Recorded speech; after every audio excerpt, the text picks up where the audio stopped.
Hello friends, very good morning. Welcome to the Hindu editorial analysis.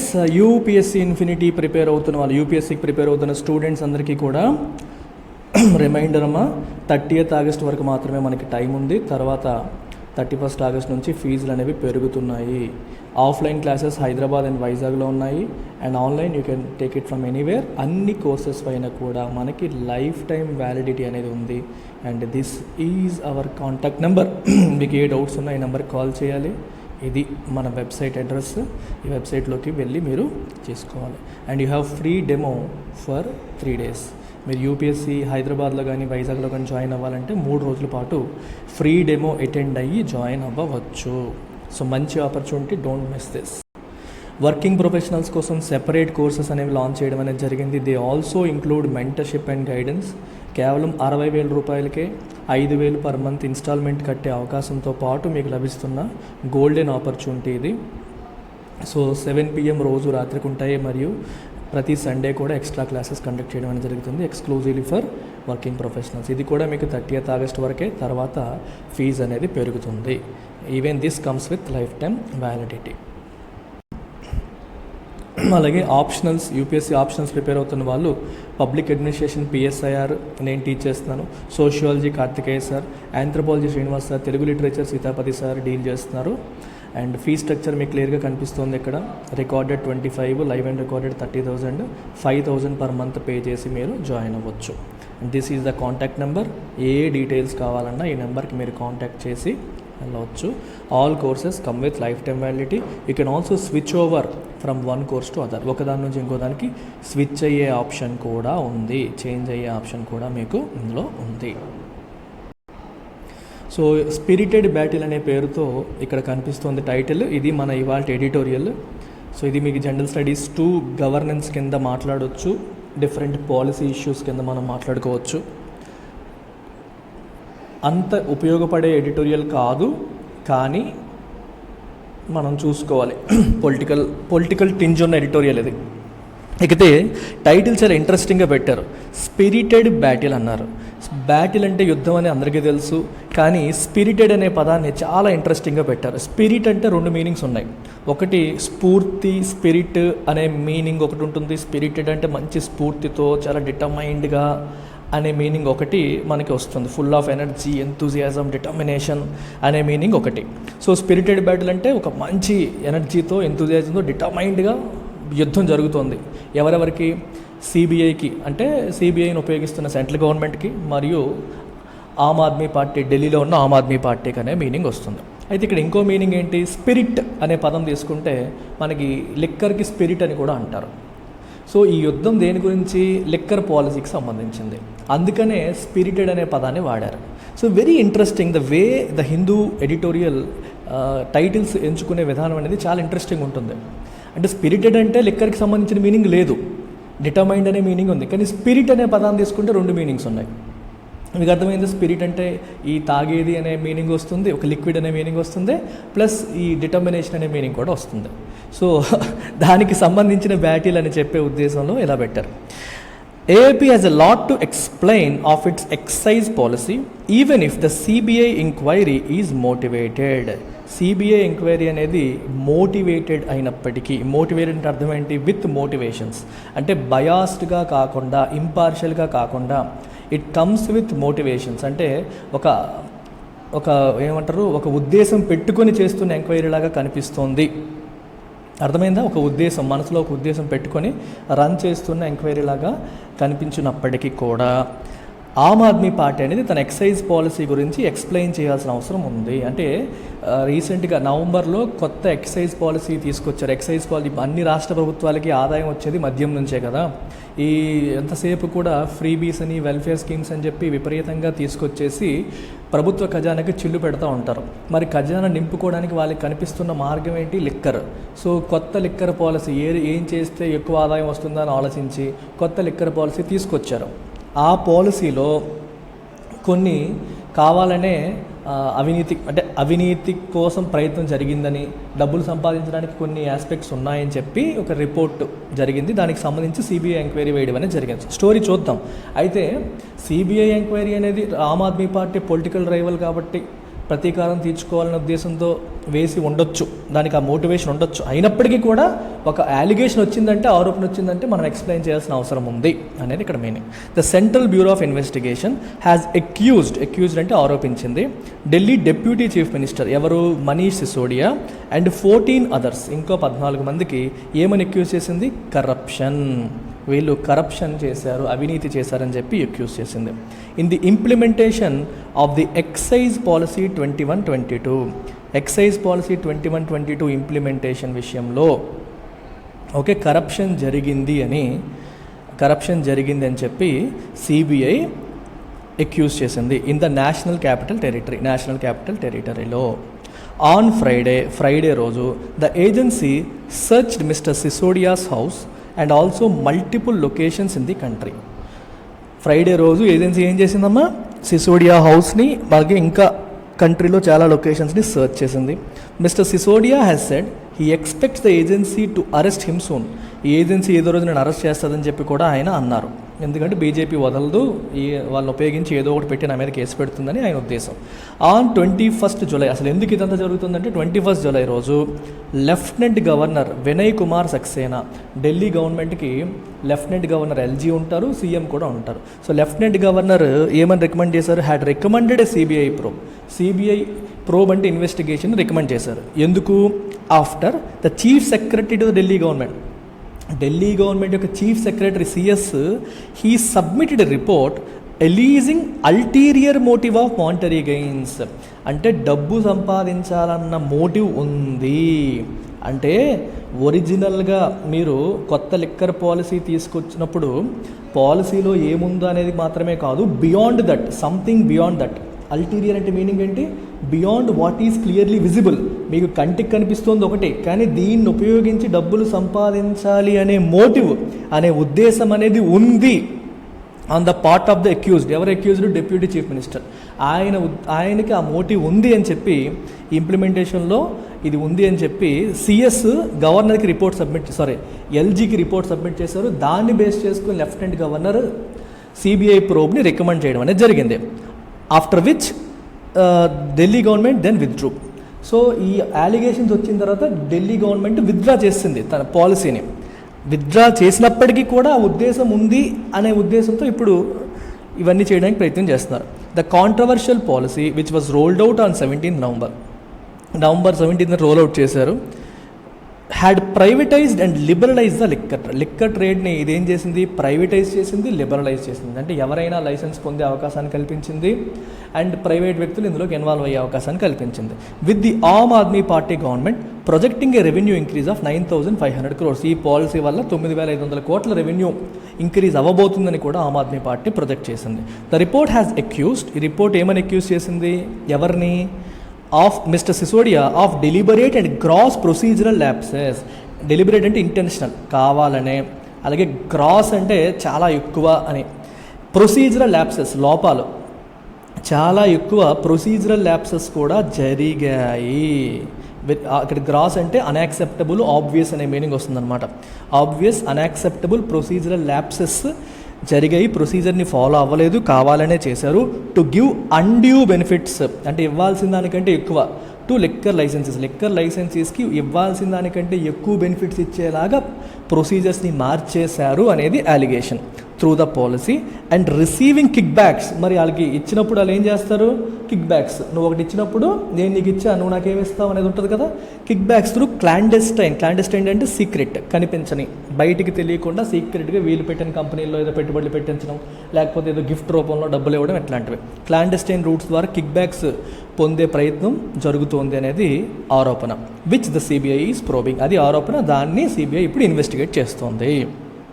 Aam Aadmi Party has claimed that the new policy made the liquor trade more beneficial for the public exchequer and consumers. Aam Aadmi Party ఏమని claim చేసింది, that the new policy made liquor trade more beneficial. Liquor trade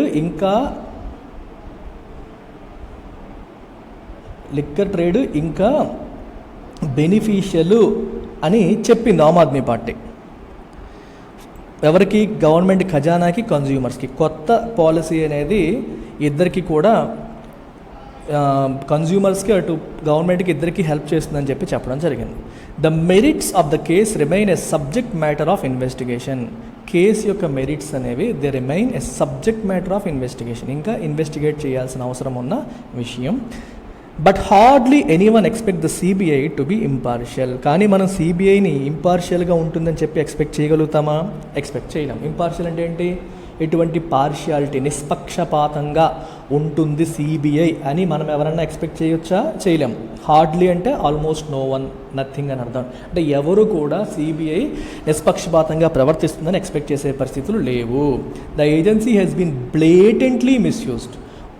blatantly అంటే బయటికి క్లియర్గా కనిపిస్తున్నట్టుగా, ఆబ్వియస్గా clearly కనిపిస్తున్నట్టుగా ఏజెన్సీని BJP మరియు సెంట్రల్ గవర్నమెంట్ మిస్యూజ్ చేస్తూనే ఉన్నాయి. దేనికోసం? టు టార్గెట్ పొలిటికల్ ఒపోనెంట్స్ని టార్గెట్ చేయడానికి, రాజకీయ ప్రత్యర్థుల్ని టార్గెట్ చేయడానికి ఏజెన్సీ బీజేపీ మరియు సెంటర్ని విపరీతంగా ఉపయోగించేసుకుంటుంది. ఈ బీజేపీ మరియు సెంటర్ ఏజెన్సీని సిబిఐని ఉపయోగించుకుంటూ ఉన్నాయి. And states run by opposition ద్వారా నడపబడుతున్న స్టేట్స్ని, పొలిటికల్ అపోనెంట్స్ని టార్గెట్ చేయడానికి సిబిఐని, ఈడీని బీజేపీ సెంట్రల్ గవర్నమెంట్ ఉపయోగిస్తున్నాయని అర్థం అనమాట. The BJP has been successful in putting its opponent on the defensive through the CBI and ED investigations and regular base. ఈ రెండు ఇన్వెస్టిగేషన్స్ రెగ్యులర్గా ఉపయోగిస్తూ అపోనెంట్స్ని ఆన్ ద బ్యాక్ ఫుట్, వాళ్ళని డిఫెన్స్లో పడేసేలాగా చేయడంలో బీజేపీ సక్సెస్ఫుల్ అయ్యింది. ది ఐరనీ అంటే కాంట్రడిక్షన్, సెల్ఫ్ కాంట్రడిక్షన్ అంటాం చూడండి. The irony in this instance is that AAP has been a votary of strong central laws and central institutions to combat corruption, having transformed itself into a political party after beginning as an anti-corruption campaign platform. చూడండి, Aam Aadmi party అనేది ఒకప్పుడు anti corruption campaign, కరప్షన్కి వ్యతిరేకంగా campaign చేసే ప్లాట్ఫామ్గా ఉండేది. అలాంటిది political పార్టీగా మారింది. ఇంతకుముందు ఆ పోరాటం చేసేటప్పుడు ఆమ్ ఆద్మీ పార్టీ ఏం కోరుకునేది? It wanted strong central laws and central institutions. Central laws స్ట్రాంగ్గా ఉండాలి, సెంట్రల్ ఇన్స్టిట్యూషన్స్ అనేవి స్ట్రాంగ్గా ఉండాలి అనేది కోరుకునేది. ఓటరీ అంటే సపోర్టర్, అడ్వొకేట్ అని అర్థం. ఓకే, మంచి స్ట్రాంగ్ చట్టాలు ఉండాలి, లోక్పాల్, లోకాయుక్త ఇట్లాంటి చట్టాలన్నీ ఉండాలి, కరప్షన్ అరికట్టాలంటేనే ఆమ్ ఆద్మీ పార్టీ స్ట్రాంగ్గా ఒకప్పుడు కోరుకునేది, before it became a party. విచిత్రం ఏంటంటే ఆ same strong central laws, central ఏజెన్సీసే ఇప్పుడు ఆమ్ ఆద్మీ పార్టీ మెడకి చుట్టుకుంటున్నాయి. అందుకే ఐరనీ అన్నారు. వాళ్ళు కోరుకున్నది అదే, వాళ్ళు కోరుకుంది వాళ్ళ మెడకి ఇప్పుడు చుట్టుకుంటుంది అని అర్థం. Its popularity in Delhi has curiously alternated with its principal opponent the BJP. ఢిల్లీలో ఆమ్ ఆద్మీ యొక్క పాపులారిటీ కూడా ఎలా ఉందంటే మొత్తం ఆమ్ ఆద్మీకే పాపులారిటీ ఉందని చెప్పలేకపోతాం, ఆల్టర్నేట్ అవుతుంది, క్యూరియస్గా ఆల్టర్నేట్ అవుతుంది. మనం చాలా ఇంట్రెస్టింగ్ ఉన్నది చూడండి. While AAP swept the last 2 assembly elections in Delhi, last 2 assembly ఎలక్షన్స్లో ఆమ్ ఆద్మీ పార్టీ గెలిస్తే, స్వెప్ట్ అంటే ఊడ్చేసింది, మొత్తం అంతా వాళ్ళకే వచ్చేసాయని అర్థం. The BJP one all 7 Lok Sabha seats twice over during the same period. అదే పీరియడ్లో లోక్సభ ఎలక్షన్స్లో 2 సార్లు కూడా బీజేపీ, అంటే ఆమ్ ఆద్మీ పార్టీకి స్టేట్కి వేస్తున్నారు కానీ సెంటర్కి వచ్చేసరికి బీజేపీకి ఓటేస్తున్నారు అనమాట. సో అందుకని both of them are popular. Aam Aadmi party's welfare schemes in Delhi helped it replicate its popularity in Punjab where it won power. ఢిల్లీలో తీసుకొచ్చిన ఈ ఏవైతే ఉన్నాయో వెల్ఫేర్ స్కీమ్స్ ఏవైతే ఉన్నాయో అవి బాగా పాపులర్ అవ్వడం వల్ల,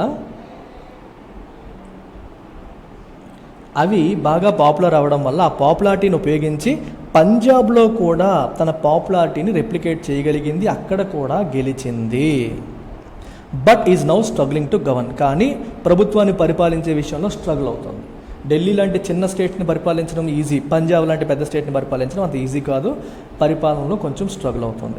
Aam Aadmi party strategy has been to tar all politicians and politics itself with the same brush while claiming to be the only incorruptible entity. Aam Aadmi party strategy ఏంటమ్మా?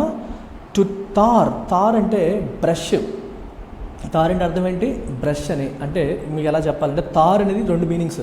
మనకి తార్ రోడ్ అంటాం చూడండి, అది నౌన్ లాగా తీసుకుంటే తార్ రోడ్లో వేసే తార్. వెర్బ్గా తీసుకుంటే మీనింగ్ అంటే కవరు, బ్రష్ చేయడం అనేది ఒక మీనింగ్. రెండో మీనింగ్ ఏంటంటే ఒకళ్ళ రెప్యుటేషన్ని డ్యామేజ్ చేయడం, డ్యామేజ్ ద రెప్యుటేషన్ అనే మీనింగ్ వస్తుంది ఇక్కడ. ఆమ్ ఆద్మీ పార్టీ స్ట్రాటజీ ఏంటి? అందరు పొలిటీషియన్స్ని, పాలిటిక్స్ని ఒకే బ్రష్తో పావడం. అంటే వీళ్ళందరూ కూడా కరప్ట్ పొలిటీషియన్స్, కరప్ట్ పాలిటిక్స్, నేను ఒక్కడనే స్వచ్ఛమైన పాలిటిక్స్, కరప్షన్ మచ్చ అంటని వాడిని అని చెప్పి ఆమ్ ఆద్మీ పార్టీ చెప్తుంది. While claiming to be the only incorruptible entity. మాకు కరప్షన్ మచ్చ అనేది అంటలేదు, అంటదు కూడా, మమ్మల్ని ఎవరు కరప్ట్ చేయలేరని చెబుతూ ఆమ్ ఆద్మీ పార్టీ ఇప్పటి వరకు ఎలక్షన్స్లో గెలుస్తూ వస్తుంది. Its attempts to reenact the script, same script గుజరాత్లో కూడా మళ్ళీ ఇనాక్ట్ అంటే మేక్ అని అర్థం, రీఇనాక్ట్ అంటే మళ్ళీ అదే స్క్రిప్ట్ని తీసుకొచ్చి ఇంప్లిమెంట్ చేయాలనే ప్రయత్నం ఏదైతే ఉందో ఎక్కడ గుజరాత్లో. గుజరాత్ ఎటువంటిది? The prestigious pedestal of the బీజేపీకి అది బేస్. పెడెస్టల్ అంటే బేసు, ఫౌండేషన్ అని అర్థం. అది మోదీ గారు అక్కడి నుంచే వచ్చారు. Where elections are due this year, elections జరగబోతున్నాయి గుజరాత్లో కూడా సేమ్ బ్రష్ ఉపయోగించి, అంటే అందరూ కరప్ట్ పొలిటీషియన్స్, కరప్ట్ పార్టీస్ అనే పదాన్ని ఉపయోగించి వాళ్ళందరికీ మచ్చ వేసి తను స్వచ్ఛమైన పార్టీ అని చెబుతూ వచ్చింది. అండ్ ప్రజలు నమ్ముతూ వచ్చారు. చాలా వరకు ఆమ్ ఆద్మీ పార్టీ అలాగే నిలబడింది. సో అదే రకంగా వెళ్తుంది. దాన్ని ఇప్పుడు గుజరాత్లో కూడా అప్లై చేయాలి అనేది ఆమ్ ఆద్మీ పార్టీ యొక్క లక్ష్యం. మరి అలాంటి ప్రయత్నాలని బీజేపీ ఊరుకుంటుందా? Its attempts were bound to invite the BJP's wrath. So ఆబ్వియస్గా బీజేపీ ఆగ్రహానికి అది గురైనట్టే. ఆబ్వియస్గా బీజేపీ వీటికి మమ్మల్ని టార్గెట్ చేస్తుందని చెప్పి రివర్స్ అవుతుంది. అందుకనే మాకు వచ్చిన మంట మీకు అంటిస్తానని చెప్పి deputy CM of Aam Aadmi party Delhi deputy CM మీద సిబిఐ ప్రోబ్ వేశారు. సో మమ్మల్ని అంటున్నారు, వాళ్ళు కూడా అదే పని చేస్తున్నారు చూడండి అనేది ఇక్కడ కౌంటర్కి కౌంటర్. రాజకీయ నాయకుల యొక్క అడ్వాంటేజ్ అదే. నువ్వు కరప్ట్ అని అంటే ఆబ్వియస్గా వాడు చేసిన ఇంకో కరప్ట్ తీసుకొచ్చారని ఇద్దరు బ్యాలెన్స్ అయిపోయిందని చెప్పి ప్రజలు మళ్ళీ ఇద్దరిని ఒకేలా చూస్తారు. అది advantage. But AAP has a lot to explain. కానీ ఆమ్ ఆద్మీ పార్టీ చెప్పాల్సింది చాలా ఉంది. ఎందుకంటే ఆరోపణ వచ్చిందంటే కావాలనే మోటివేషన్తో బీజేపీ వేసిందని దులిపేసుకుంటే సరిపోదు. You have to explain that you have not made a mistake. తప్పు లేకపోతే చెప్పాలి. It remains to be seen whether the holier-than-thou politics crafted by AAP survives the no prisoners approach of the BJP. Beautifully written script చూడండి. Aam Aadmi Party approach ఏంటి? Holier than thou, నీకంటే నేను పవిత్రంగా ఉన్నాను, మీరందరూ corrupt parties, corrupt politicians, corrupt politics, నేను మాత్రం పవిత్రంగా ఉన్నాను అనేది ఎవరు చెప్తుంది? ఆమ్ ఆద్మీ పార్టీ చెప్తున్న స్క్రిప్ట్. మీకు అర్థమైందా? అది ఆమ్ ఆద్మీ పార్టీ చెప్తున్న స్క్రిప్ట్. ఇది whether it survives the no prisoners approach of the BJP, ఇది బీజేపీ యొక్క నో ప్రిజనర్స్ అప్రోచ్ని సర్వైవ్ అవుతుందా లేదనేది చూడాలి. నో ప్రిజనర్స్ అప్రోచ్ అంటే అర్థం ఏంటి? టేక్ నో ప్రిజనర్స్ లేదా నో ప్రిజనర్స్ అప్రోచ్ అంటే తగ్గేదే లే అనే అప్రోచ్ అనమాట. అంటే చాలా స్ట్రాంగ్గా, చాలా అంటే ఎలాగైనా సాధించాలనుకుంది సాధించడమే, అందులో తగ్గేదేలే అనే అప్రోచ్ని నో ప్రిజనర్స్ అప్రోచ్ అంటారు. అన్రిలెంటింగ్ అంటారనమాట. ఎటువంటి గ్యాప్ తీసుకోకుండా relentless pursuit of your objectives. నువ్వు విజయం సాధించాలంటే ఎలాగైనా సాధించాలి అని ఎక్కడ ఛాన్స్ తీసుకోకుండా వెళ్ళే అప్రోచ్ అది బీజేపీది. ఎక్కడ కాంప్రమైజ్ అవ్వకుండా స్ట్రాంగ్గా ముందుకెళ్తుంది బీజేపీ. ఇక్కడ ఆమ్ ఆద్మీ పార్టీ ఏంటి? మీ అందరికంటే నేను పవిత్రం అని చెప్పుకునేది ఆమ్ ఆద్మీ పార్టీ అప్రోచ్. ఈ రెండు అప్రోచ్ల మధ్య బ్యాటిల్. సో బీజేపీని ఇది తట్టుకోగలుగుతుందా లేదనేది it remains to be seen, చూడాలి. Even as it tries to frame the 2024 general election as a contest between Aam Aadmi Party chief minister Arvind Kejriwal and prime minister Modi. So Congress అనేది ఇర్రెలవెంట్ అయిపోతుంది దేశ పాలిటిక్స్లో. కాబట్టి సో రాబోతున్న 2024 ఎలక్షన్స్ అనేవి అరవింద్ కేజ్రీవాల్ వర్సెస్ నరేంద్ర మోదీ అని చెప్పే ప్రయత్నం ఆమ్ ఆద్మీ పార్టీ ట్రై చేస్తుంది. బీజేపీ కేర్ చేయదు, మోదీకి ఆయన ఈక్వలెంట్ కాదని చెప్పి తీసిపారేస్తుంది. కానీ Aam Aadmi Party is trying to project Arvind Kejriwal as the equivalent or the as a counter to మోదీని ఎదుర్కోగలిగే పాపులారిటీ, కెపాసిటీ, క్యాపబిలిటీ ఉన్న ఒకే ఒక్క వ్యక్తి అరవింద్ కేజ్రీవాల్ అని చెప్పి వీళ్ళు ప్రొజెక్ట్ చేసే ప్రయత్నాలు చేస్తున్నారు ఒక పక్క. ఇంకోవైపు ఈ టగ్ ఆఫ్ వార్ అనేది జరుగుతుంది బీజేపీకి ఆమ్ ఆద్మీ పార్టీకి మధ్యలో. ఎవరు గెలుస్తారనేది కాలమే నిర్ణయిస్తుంది, మనం చూడాలి అని చెప్పి అర్థం. సో ఇది మన ఎన్సీఆర్టీ ఫౌండేషన్ కోర్స్ అమ్మ. 10,000 రూపాయలకి అందిస్తున్నాము, 15,000 రూపాయలది. సో ఆఫర్లో ఉంది ప్రస్తుతానికి. ఎవరైనా సరే జాయిన్ అవ్వాలంటే 30th ఆగస్ట్ వరకు ఇండిపెండెన్స్ డే ఆఫర్ రన్ అవుతుంది కాబట్టి 30th ఆగస్ట్ లోపు మీరు జాయిన్ అయ్యి ప్రశాంతంగా వచ్చేయచ్చు. And this comes with lifetime validity. Independence day సెలబ్రేషన్స్లో భాగంగా ఇది మనకి జరుగుతుంది.